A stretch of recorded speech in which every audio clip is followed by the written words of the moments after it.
તમારા રસોડામાં રહેલું ઓઇલ તમારા hormones, heart, skin, digestion, fat storage અને એનર્જીને રોજ શાંતિથી અસર કરે છે.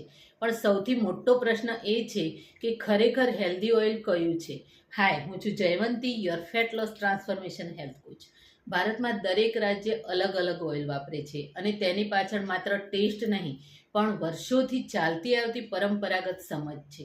ગુજરાતમાં મગફળીનું તેલ, પંજાબ અને રાજસ્થાનમાં સરસવનું તેલ, દક્ષિણ ભારતમાં નાળિયેરનું તેલ, કેરળમાં નાળિયેર અને તલનું તેલ વપરાય છે. કારણ કે આપણા પૂર્વજો વેધર અને બોડી નેચર પ્રમાણે ઓઇલ્સને પસંદ કરતા હતા. ભેજવાળા કોસ્ટલ એરિયાઝમાં કુલિંગ ઓઇલ્સનો ઉપયોગ થતો હતો. ઠંડા અને ડ્રાય વેધરમાં વોર્મિંગ ઓઇલ્સનો ઉપયોગ થતો હતો. પણ આજે માર્કેટિંગે બધું જ કન્ફ્યુઝ કરી દીધું છે. રિફાઇન્ડ, લાઇટ, હાર્ટ હેલ્ધીના નામે કેમિકલી પ્રોસેસ્ડ ઓઇલ્સ લોકો રોજ ખાઈ રહ્યા છે, જે બોડીમાં સાયલેન્ટ ઇન્ફ્લેમેશન, લો એનર્જી, બેલી ફેટ અને હોર્મોન ઇમ્બેલેન્સને વધારી શકે છે.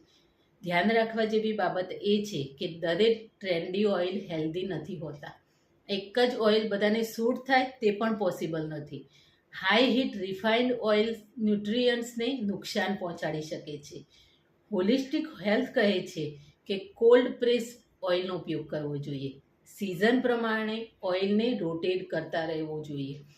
રીઝન પ્રમાણે સુટેબલ ઓઇલ્સનો ઉપયોગ કરવો જોઈએ. ઓછું પ્રોસેસિંગ અને યોગ્ય ક્વોન્ટિટીમાં ઓઇલને ઉપયોગ કરવો જોઈએ. ઉનાળામાં લાઇટ અને કુલિંગ ઓઇલ, દાખલા તરીકે નાળિયેર અને લિમિટેડ તલનું તેલ. શિયાળામાં વોર્મિંગ ઓઇલ્સ, દાખલા તરીકે સરસવ અને મગફળી. પરંપરાગત તેલના સાચા ફાયદા: better digestion, stable energy, hormone support, brain અને સ્કિન નરિશમેન્ટ, લાંબા સમય સુધી પેટ ભરેલું લાગે તે છે.